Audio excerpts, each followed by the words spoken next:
माणिकेश्वर पंचायत गुड़री घासी block स्तरीय water set महोत्सव पालन हो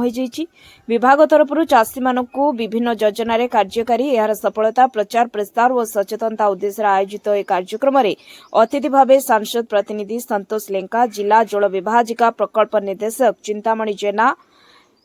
एएससी डॉक्टर जितेंद्र नायक, पीआईए अर्चना नायक प्रमुख जोगदे। कृषि क्षेत्र में सफलता हासिल करथिबा 9 चाषी और आदर्श स्वयं सहायक गोष्ठी को मार्गदर्शक भाव मानपत्र दे सम्मानित करा जायतिला। ए कार्यक्रम को रायकिया मूर्तिका संरक्षण विभाग सुमित मिश्र संयोजना करथिले। देखो आज रायकिया ब्लॉक स्तरीय वाटर महोत्सव 2026 आज ये महोत्सव होता है। सब रायकिया अंचल माणिकेश्वर पंचायत गुडी ग्राम समस्त माँ मैंने युव साथी मैंने समस्त सभापति मैंने सहयोग करते, अफिसर सार मैंने भी सहयोग करते। आज ये भी किसी लोकार्पण है, जो लोकार्पण उत्सव है ओडिशा सी अन्न अभियान भी आज उद्घाटन है। यही संगे संगे आम भी लोक आम उत्साह कलु जमी ग्रामांचल विकास होगा संगे से निजे आत्मनिर्भर हे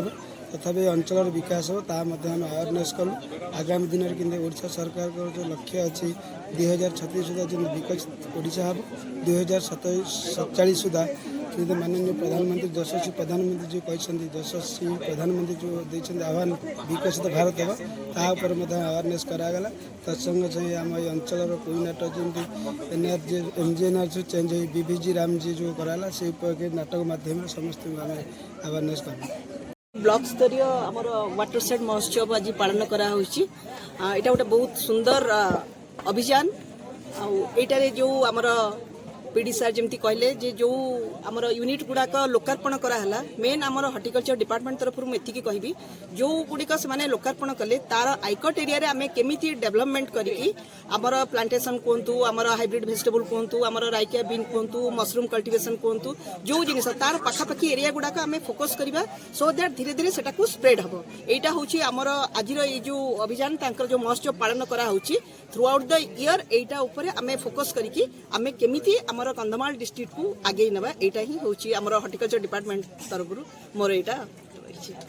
वाटर शेड महोत्सव करा विगत गत वर्ष आरंभ हो गत वर्ष वाटर शेड यात्रा था ए वर्ष वाटर शेड महोत्सव वाटर शेड एरिया रे जो लोक मैंने बास कर समस्त को सचेतन करने संगे संगे से भागीदारी वाटर शेड एक्टिविटी जो कराऊँच एक्टिविटी से भागीदारी की प्रोत्साहन देवा सहित सचेतन करने वाटर शेड महोत्सव मुख्य उद्देश्य वाटर शेड जो हूँ जल विभाजिका होची जल संरक्षण मृत्तिका संरक्षण वनर उन्नतीकरण ये सब लोक मान कले कौन हम ना लोक मान उन्नति हवा संगे संगे परिवेश उन्नति हम परिवेश सुरक्षा हम लोक मैंने जापारे कौन कौन कार्यक्रम कराई खाली जो वाटर शेड कर विभिन्न प्रकार department horticulture agriculture fishery veterinary सब डिपार्टमेंट स्टल खोलाई लोक मैंने आसिकी